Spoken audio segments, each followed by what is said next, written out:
Di sesi kali ini kita tidak akan membahas mengenai permasalahan galbay pinjol dan juga mengenai galbay pinjol. Tapi pada sesi kali ini saya akan share pengalaman salah seorang teman yang menelepon saya beberapa hari yang lalu. Saya juga terkejut, sebenarnya masih ada hubungan keluarga dengan beliau ini.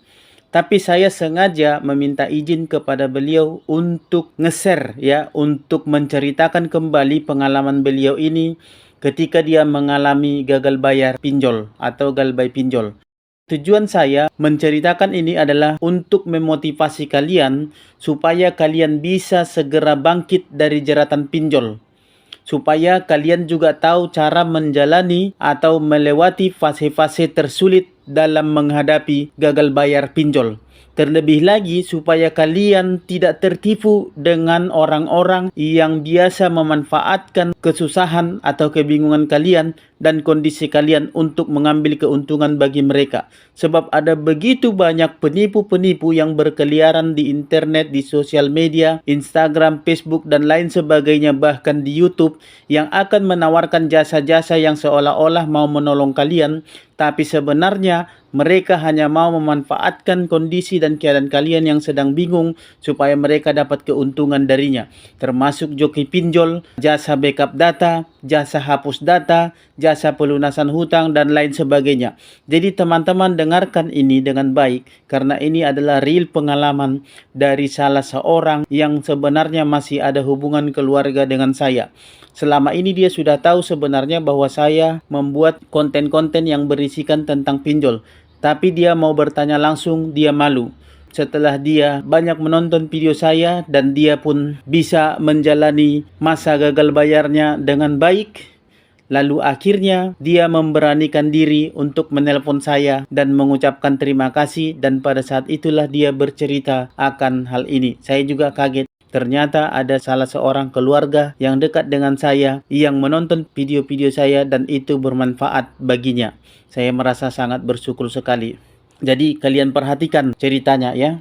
Dia ini galbay sudah sekitar 2 tahun yang lalu. Dia galbay puluhan aplikasi pinjol dengan nominal hingga mencapai ratusan juta. Yang awalnya hanya nggak nyampe 2 juta.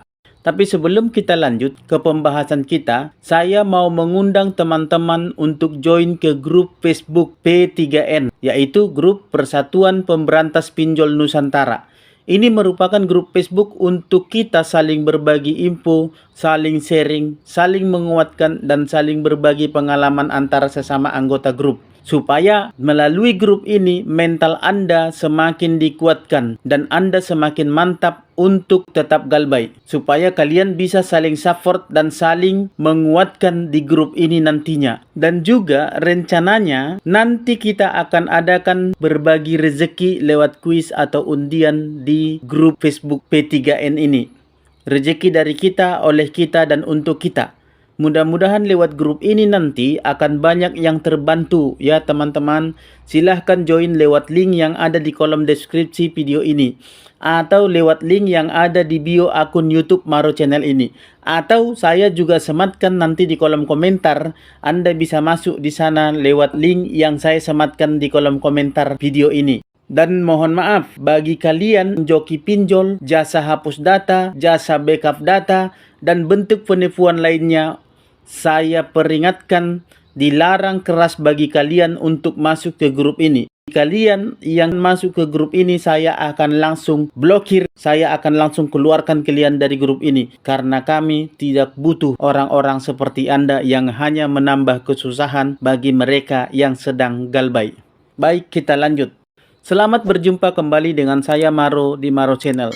Semoga hari Anda menyenangkan, semua pekerjaan Anda lancar, segala urusannya berjalan dengan baik, dan yang terpenting, semoga Anda terbebas dari jeratan pinjol segera, dan Anda bisa berbahagia bersama keluarga.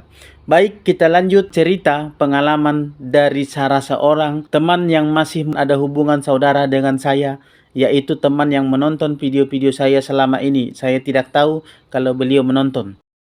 Beliau ini galbay di beberapa aplikasi pinjol. Ada aplikasi Pinjam Yuk, Watas, Julo, Shopee, Akulaku, Indodana, Kredivo, ada kami, Uku. Bahkan sampai lebih dari 10 aplikasi dengan nominal mencapai 100 juta rupiah.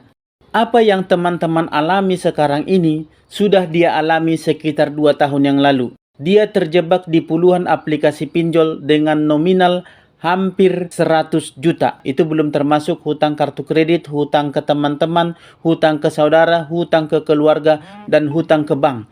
Dan kebanyakan hutang-hutang itu timbul dan terjadi akibat dari galbay pinjol tadi untuk menutupi pinjol-pinjol dia.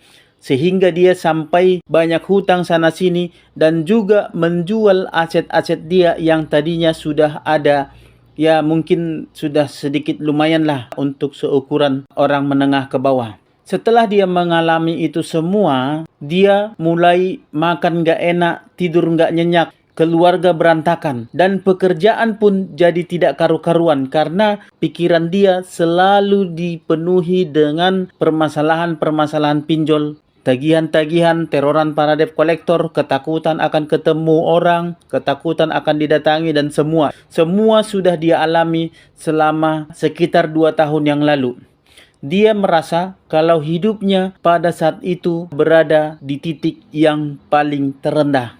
Dan sempat juga saudara ini berpikir untuk mengakhiri hidup saking susahnya dan saking stresnya, saking beratnya beban yang dirasakan akibat tekanan dari galbay pinjol ini. Dia merasa bahwa hidupnya sudah tidak ada gunanya sama sekali. Dia berpikir kalau seandainya dia sudah tidak ada di dunia ini, mungkin semua masalahnya akan selesai. Dia nggak menyangka kalau dampak dari pinjol itu bisa sehebat itu. Tanpa dia sadari, pinjol itu sudah benar-benar merubah hidup dia ke titik yang paling rendah. Sebelum dia memutuskan untuk galbay mandiri, dia sempat juga kepikiran untuk mencari solusi lain, seperti menggunakan jasa joki pinjol. Pada saat pikirannya itu sedang kacau, dia sempat kepikiran untuk menggunakan jasa joki pinjol dengan iming-iming bahwa dia bisa melunasi semua hutang pinjolnya tanpa mengeluarkan uang pribadi. Dan yang ada di pikirannya pada saat itu adalah bagaimana supaya dia bisa terlepas dari semua teroran itu, dari semua teroran para debt collector pinjol. Karena dia sudah benar-benar buntu. Dia siap menempuh semua cara asalkan pinjolnya itu semua bisa lunas. Dia takut kalau sampai aplikasi pinjol tersebut menyebarkan data pribadinya atau bahkan jangan sampai ada yang datang ke rumah. Dia hubungi satu persatu jasa pinjol. Mulai dari yang suka live di TikTok, yang punya kantor, dan yang berbentuk lembaga hukum. Semua dia coba untuk hubungi satu persatu. Ternyata setelah dia hubungi mereka ini satu persatu, ternyata cara kerja mereka itu semua sama saja. Cuman cara pengemasannya saja yang berbeda. Dari sini dia bisa menyimpulkan kalau jasa joki pinjol itu apapun bentuknya tidak ada yang benar-benar bisa membantu. Justru yang ada itu mereka ujung-ujungnya akan memanfaatkan ketakutan kita hanya untuk mendapatkan uang. Hanya untuk mendapatkan keuntungan pribadi. Tidak ada dalam sejarahnya pinjaman itu lunas atau bisa lunas berkat bantuan joki pinjol. Itulah kesimpulan yang dia ambil atau yang dia dapatkan setelah dia mencoba untuk memakai jasa joki pinjol. Yang ada, data kita itu akan semakin rusak. Kenapa? Karena data kita ini akan dipakai meminjam ke tempat pinjaman lain, maka akan semakin banyaklah hutang kita. Dan teror juga akan semakin banyak. Meskipun kita dibantu sama joki, pengajuan tetap menggunakan data kita. Bukan data joki pinjolnya. Artinya, kitalah yang akan semakin ditenggelamkan oleh para joki pinjol ini untuk mengambil keuntungan dari kondisi atau keadaan kita. Yang ujung-ujungnya nanti, mereka ini akan ngebiarin kita tenggelam semakin dalam ke dalam lumpur jeratan pinjol. Karena biasanya mereka akan mengarahkan untuk ngajuin ke aplikasi lain dan tidak untuk dibayar. Teman saya ini juga sempat menghubungi jasa mediasi, jasa amalan, dan dolphin. Ujung-ujungnya sama aja. Ujung-ujungnya adalah uang dan uang.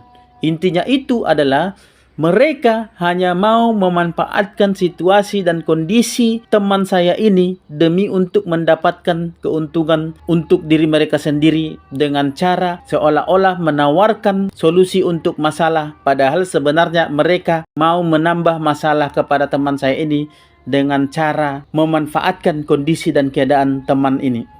Dari sini teman saya ini semakin tidak suka dengan yang namanya joki pinjol. Mereka itu jahat, sangat jahat. Di saat Anda terjebak di pinjol, maka joki pinjol ini malah akan menjerumuskan Anda ke dalam lingkaran pinjol yang semakin dalam. Lihat di kolom komentar TikTok saya, ada begitu banyak jasa-jasa penawaran. Bahkan ada begitu banyak komen-komen yang seolah-olah mereka komen di sana bahwa seolah-olah mereka pernah mengalami yang namanya terjerat pinjol dan mereka bisa terbebas dari jeratan pinjol tersebut hanya karena bantuan seseorang. Dan setelah ada yang menjawab atau merespon komenan mereka bagaimana caranya atau mau dong saya dibantu, maka mereka akan meminta DM. Nah, ini seperti ini nih yang penipuan-penipuan yang muncul di media-media sosial terutama komenan TikTok. Bahkan di YouTube saya juga ada banyak yang komen seperti ini. Seolah-olah dia bisa melewati masa-masa sulit di pinjol, galbay pinjol, lalu kemudian dia menawarkan cara yang dia pakai. Seolah-olah, padahal sebenarnya dia tidak alami hal seperti itu. Dia hanyalah akun palsu yang mencoba untuk mencari mangsa lewat cara dia seperti itu. Bahkan sampai ada jasa joki pinjol yang jualan surat kuasa.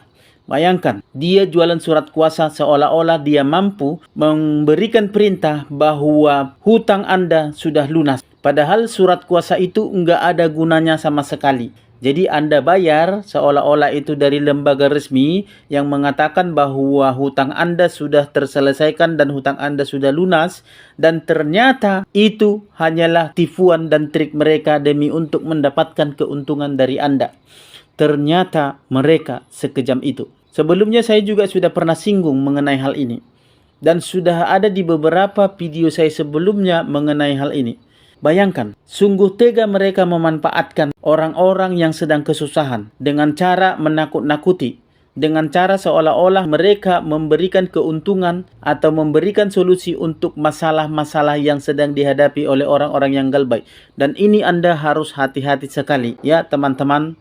Singkat cerita, teman saya ini memutuskan untuk galbay mandiri karena dia sudah menonton beberapa video saya di YouTube. Dan memang semua saya bongkar di situ terang-terangan berdasarkan pengalaman yang saya alami ketika saya masih bekerja di finance dulu. Saya berteman dengan banyak teman-teman yang berasal dari divisi collection. Dan juga bukan hanya finance pembiayaan kami, tapi juga dari leasing-leasing lain, bahkan dari pinjol juga, debt collector pinjol ada di situ. Dan kita sering berbicara pada waktu-waktu luang, saling bertukar pikiran mengenai pekerjaan. Sehingga banyak pengalaman-pengalaman yang saya dapatkan dan kesimpulan dan juga pemahaman saya tentang apa sih itu yang namanya gagal bayar dan bagaimana cara mengatasinya, dan apa sih kelemahan-kelemahan debt collector pinjol ini, dan apa sebenarnya cara yang bisa dipakai untuk menghadapi mereka, dan bagaimana hukum-hukumnya atau aturannya dan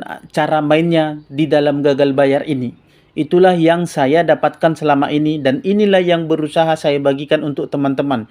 Jadi video-video yang saya buat itu bukanlah ilustrasi, itu bukanlah katanya-katanya, itu bukanlah teori-teori yang disampaikan hanya berdasarkan baca sana-sini. Tapi itu adalah pengalaman real yang langsung saya dapat dari beberapa teman-teman debt collector pinjol. Dan teman saya ini setelah menonton video-video saya tadi, video YouTube saya, teman saya yang masih ada hubungan saudara ini, dia memutuskan untuk galbay semua aplikasi pinjolnya itu mandiri. Artinya mandiri tanpa butuh bantuan sana-sini. Dia hanya berusaha untuk melakukannya dengan cara dia, tapi lewat cara menonton video-video konten kreator seperti konten-konten yang saya buat. Dan dia sudah benar-benar nggak ada uang lagi sama sekali. Gajinya sudah minus. tabungannya pun habis. Bahkan bonus-bonus dan THR-nya selama 1 tahun dia bekerja habis semua. Ada ratusan juta juga. Itu hanya menumpang lewat gara-gara pinjol. Bahkan aset-aset dia pun sudah mulai terjual. Ada yang tergadaikan sampai disita karena tidak terbayar lagi. Hanya karena pinjol ini tadi, untuk menutupi pinjol. Dia pada saat itu sudah benar-benar berada di titik terendah dalam hidupnya. Sampai dia berpikir bahwa hidupnya sudah tidak ada gunanya lagi. Dia sebagai seorang laki-laki, sebagai seorang kepala keluarga, sudah tidak ada gunanya lagi untuk hidup karena dia hanya akan menyusahkan anak-anaknya dan juga istrinya. Bahkan dia pernah di titik tidak pegang uang sama sekali gara-gara pinjol. Bahkan tidak sanggup untuk membeli susu anaknya sampai anaknya dikasih minum gula dicampur cucian air beras. Bayangkan ngerinya. Sampai dia menangis di pojokan ketika itu. Dan pada saat itu dia berpikir untuk mengakhiri hidup. Dia sangat stres sekali. 1 minggu di posisi gagal bayar, dia rasanya kayak nano-nano. Makan gak enak, tidur gak nyenyak, dan pekerjaan pun juga enggak terselesaikan, bahkan berantakan. Enggak hanya sampai di situ. Hubungannya pun dengan keluarga juga sudah mulai enggak harmonis. Setiap malam datang, dia berusaha untuk memejamkan mata. Tapi ya gitu ya, pada saat mata terpejam, pikirannya entah kemana-mana. Dia nggak bisa tidur dengan nyenyak. Efeknya ke kondisi kesehatan. Berat badannya pun pada saat itu sampai turun 6 kg dalam waktu 2 minggu. Karena kepikiran terus dengan teroran debt collector pinjol tadi. Dan dia tidak selera makan, tidak bisa tidur. Itu berlangsung selama 2 minggu. Dia benar-benar merasakan teror yang luar biasa dahsyatnya dari para debt collector pinjol ini.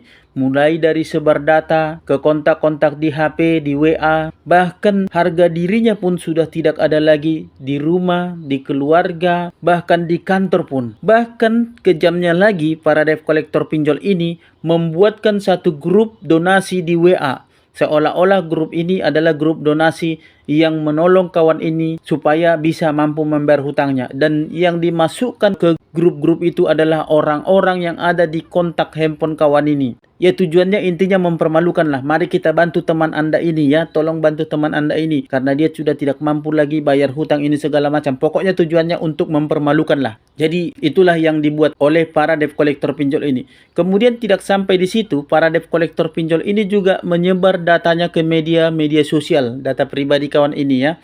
Dan ada juga yang di spam telepon ke tempat kerja. Pada saat itu, kawan ini hidupnya sudah benar-benar hancur banget. Dia malu banget di kantor karena semua teman-temannya tahu kalau dia terjebak di pinjol. Dia hanya bisa berusaha mencoba mengkonfirmasi ke teman-temannya kalau datanya disalahgunakan sama orang. Dia hanya berusaha untuk mencoba meminta maaf ke teman-teman yang merasa terganggu akibat teroran para debt collector pinjol. Kalau ada nomor-nomor yang tidak jelas, melakukan spam WA ke nomor teman-temanku, mohon supaya diabaikan saja. Karena data-dataku disalahgunakan orang. Itulah yang dia kirimi ke teman-temannya. Dengan cara itu dia berharap dia bisa berusaha untuk membuat teman-temannya ini tidak terlalu terganggu atau tidak terkejut atau bahkan tidak mengunderestimate dia atau menganggap dia memandang sebelah mata dia. Dia sudah nggak peduli lagi. Mereka mau percaya atau tidak sama sekali, teman ini sudah tidak peduli lagi. Dan kalau pagi sudah tiba, teman ini akan mulai merasa ketakutan lagi. Dia takut kalau ada yang datang ke rumahnya. Dia takut kalau ada yang datang ke kantor. Dia takut kalau ada yang sebar datanya lagi. Dan masih banyak lagi ketakutan-ketakutan yang lainnya yang dia rasakan. Sementara harta benda dia dan juga gajinya dan aset-asetnya, semua yang dia miliki sudah habis hanya untuk membayar cicilan pinjol ini tadi. Tapi semuanya tidak cukup untuk membayar pinjol. Yang ada, hutang pinjol semakin besar, harta semuanya habis, gaji pun habis, dan dia pun terancam dipecat dari pekerjaannya. Dia ketika itu sampai nggak berani buka WA dari debt collector pinjol. Kalau ada WA, dia pasti akan langsung ketakutan. Dan ini berlangsung bisa 5 kali dalam 1 jam. Bahkan puluhan kali dalam 1 jam. Ya, dia jantungan, bayangkan dalam 1 jam. Dia juga nggak berani untuk angkat telepon dari debt collector pinjol. Bahkan badannya langsung gemetar pada saat ada motor yang berhenti di depan rumah. Kalau ada motor nih berhenti di depan rumahnya, maka dia akan ketakutan dan berusaha mengintip dari jendela dengan jantung yang dagdikduk. Dia akan merasa sangat takut kalau itu adalah debt collector pinjol. Dia sampai separno itu. Bayangkan teman-teman, bagaimana kondisi dia ketika itu dalam menjalani hidupnya pada saat dia gagal bayar. Akhirnya, dia pun mengurungkan niatnya untuk mengakhiri hidup. Tadinya karena ini semua dia sudah sempat berpikir untuk mengakhiri hidupnya karena dia sudah merasa tidak berguna lagi, dia merasa hanya akan jadi beban bagi keluarga, anak-anaknya, dan keluarganya pun sudah mulai tidak harmonis lagi. Hubungan dengan istri, bahkan hubungan dengan saudara, dengan keluarga yang lain juga sudah mulai renggang karena dia sering juga meminjam kepada teman-teman, keluarga dan saudara, dan bahkan istrinya pun jadi kena teror dan anak-anaknya pun jadi hidup tidak tenang hanya karena efek dari galbay pinjol ini tadi. Pada suatu ketika dia berusaha untuk bunuh diri, tapi ketika dia sudah membeli racun, pada saat mau menenggak, dia mendengar salah seorang anaknya memanggil namanya sambil menangis. Lalu kemudian dia tersadar dan terbangun dari kebodohannya dan dia menangis terduduk sambil menyebut nama Tuhannya. Akhirnya dia berpikir betapa bodohnya dirinya. Lalu dia berdoa meminta petunjuk kepada Tuhannya. Dan akhirnya dia berpikir sebaiknya dia memberanikan diri untuk bercerita kepada keluarganya. Dan singkat cerita, dia menceritakan semua masalahnya kepada keluarganya. Awal-awal cerita sama keluarga, mereka semua kecewa dan marah sama teman ini. Selama 3 hari, para keluarga ini sempat mengambil jarak dan mendiamkan. Ya, bahkan ditegur pun tidak mau. Rasanya kawan ini hidupnya semakin hancur ketika itu. Dia merasa benar-benar sendiri dalam menghadapi permasalahannya dalam hidup ini. Semua orang menjauh, semua teman menjauh, semua keluarga, bahkan istri menjauh. Hanya anak-anaklah yang selalu berada di dekatnya. Dan hanya anak-anak inilah yang menghibur dia. Tapi setelah 3 hari, keluarga pun mulai baik lagi sama teman ini ya. Meskipun mereka tidak bisa bantu secara materi. Tapi perlahan-lahan mereka mulai ngasih support. Mereka mulai memberikan dukungan. Dan pada saat itulah bangkit semangat kawan ini dalam menghadapi teroran dari para debt collector pinjol. Karena ketika itu keluarga, orang tua dan istri juga bersatu bahu-membahu untuk menguatkan dan untuk mengasih support kepada teman saya ini. Jadi setiap ada teroran debt collector pinjol, mereka ini akan hadir, terutama istri. Dan perlahan-lahan teman ini pun mulai bangkit. Semangatnya mulai bangkit, dia mulai semangat untuk menghadapi hidup. Dan dia tidak peduli lagi dengan omongan orang, dengan apa yang terjadi di kantor, selagi masih dia bisa bekerja. Dan pada akhirnya, setelah beberapa waktu, teman saya ini mendapat suatu dukungan dari keluarga, ya dari salah seorang keluarga istri. Lalu kemudian entah bagaimana caranya, rupanya istrinya ini mungkin cerita kepada orang tuanya, kepada mamanya. Lalu mamanya ini berusaha untuk membantu. Kebetulan mamanya ini jual tanah. Pada saat mamanya ini jual tanah, lalu kemudian dikasih pinjamlah ke mereka ini dana. Lalu mereka buka usaha dan dengan hati-hati dan teliti teman saya ini membuka usaha dan lalu kemudian mereka bangkit lagi. Dan pada saat ini beberapa hutang pinjol mereka sudah mereka lunaskan. Hanya tinggal beberapa lagi. Dan mudah-mudahan ke depannya mereka akan bisa selesaikan itu semua dan mereka berjanji mereka tidak akan pernah berhubungan lagi dengan yang namanya pinjol. Ini adalah kisah nyata yang benar-benar bisa menjadi pelajaran bagi kalian dan menjadi semangat bagi kalian yang pernah galbay pada saat ini. Ingat, kalau kalian bisa melewati itu semua dan kalian yakin kepada Tuhan kalian, maka bantuan itu akan datang dari tempat dan arah yang tidak kalian duga. Hanya saja kalian harus tetap berpikir jernih, jangan sampai tertipu oleh joki-joki pinjol, oleh jasa backup data, dan yang lain-lainnya. Kalau kalian belum bisa membayar cicilan pada saat ini, ya sudah, biarkan saja dulu. Apapun yang terjadi, utamakan keluarga, utamakan anak-aanak Anda. Jangan sampai anak Anda terlantar, jangan sampai istri Anda terlantar, dan jangan sampai keluarga Anda yang lain jadi korban hanya karena oleh debt collector atau teroran pinjol ketika Anda galbay. Ingat, Anda harus berbenah dari diri Anda sendiri. Galbay mandiri itu sudah paling benar. Jangan pernah mengharapkan bantuan terutama dari orang-orang yang tidak dikenal yang menawarkan jasa bantuan ini itu segala macam. Jadi teman-teman, intinya adalah tetap berpikir jernih, tetap semangat, dan jangan pernah kendor semangatmu. Jangan pernah takut dengan teroran debt collector pinjol, karena debt collector pinjol itu sebenarnya tidak ada efeknya bagi Anda kecuali pikiran Anda yang membuat efek untuk diri Anda sendiri. Semoga bermanfaat untuk teman-teman dan salam sahabat.